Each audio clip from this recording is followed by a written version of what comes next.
it's a privilege to be in this moment. I'm a son of a medical doctor who is now 108 years old, and she's of Italian origin. And I owe my life to the church. When she was pregnant, she had had 9 abortions before my birth. And then a colleague of her came from the United States, having had a training program on how to do cerclaging, which is the uterus, to stew the uterus. I don't know how to say it in English. Cerclaging, yeah. It's to avoid abortion, and it had never been done in Brazil. Then my mother, whose father was also a medical doctor of Italian ancestry, said, I'm against, because this is going to risk your life. So she went to the bishop of Belo Horizonte, which is my hometown. And the bishop said, no, the church doesn't have anything either in favor or against. It's up to you to make a decision. So she woke up the next day and said, I'm going to do the surgery. And then it was successful. I was born. And it went straight to the Academy of Sciences, of Medical Science of Brazil, the description of how to do the surgery, which was done to me. So that's a little bit of how I came to this planet.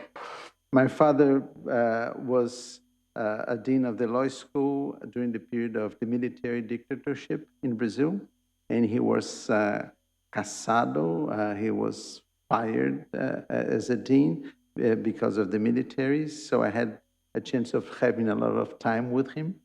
I participated in a number of protests as a young student, 14 years old. I was a president of the Association of High School at the time. And then I went on to, not to study law. All my brothers and sisters went to law school, and I studied ecology. I first went to forestry, then I went to Darwin to study evolution, and then sustainable development. And then eventually I was invited to become a state secretary for environment and sustainable development.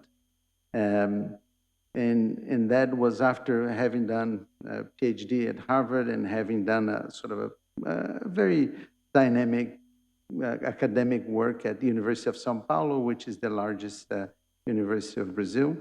I had 15 graduate students when I was invited to become state secretary. So it was a very tough decision for me to make, but eventually I did. I had the chance of being the first state secretary of environment and sustainable development of Amazonas, which is the largest part of the Amazon. I have a side of my academic interest in ethnoecology, so it relates to Poki. I was president of the Brazilian Society of Ethnoecology, so I have a little bit of anthropology in my career. Also education. I worked with education, and I still continue to work with education. And as state secretary, I learned how to think in a holistic and systemic approach, because I was in a position to coordinate all secretaries next to the governor, so it was very rich. And then in the last 14 years, I decided to resign from office and also resign from my tenured professorship, which I had at the University of São Paulo, to open and create a new foundation, which is a nonprofit foundation. It started with a PowerPoint, and it has grown to become the largest civil society organization of the Amazon. We have received a number of prizes, including the UNESCO Prize for Education and for Sustainable Development in 2019. In 2015, we received the Gulbenkian Prize. This was handed to us by the President of Portugal. Last year, we won the prize of the best civil society organization in Brazil.